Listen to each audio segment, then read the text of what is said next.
در دوره کارهای آبادانی بخشیده به استقبال ارزنده جشن 35 سالگی استقلال دولتی جمهوری تاجیکستان در پیروی به اقدام‌های سازنده در دهه گلستان دهات گلستان ناحیه واسه منفشگردانی راه‌های محلی آغاز یافتند. این تدبیر بنیادکارانه با اقدام صاحبکاران شخصان سخاوتمند این دهه با حس بلند وطن‌دوستی اول ماه می شروع گردید.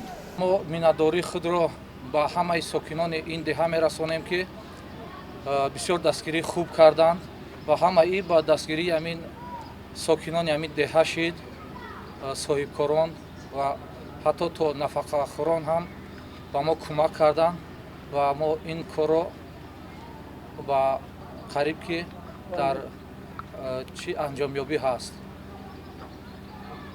و در آینده می‌خواهیم که یک باغچه بچگانه و یک بنگاه طبی با استفاده می‌دهیم.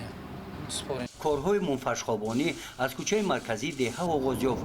بعد انجام کارهای ساختمانی در یک کوچه راهسازان به ترتیب معین در کوچه دیگر کارهای ساختمانی را ادامه می‌دهند. به همین کوچه مانند طبق اطلاع راههای 13 کوچه دهه منفش گردانیده می‌شوند.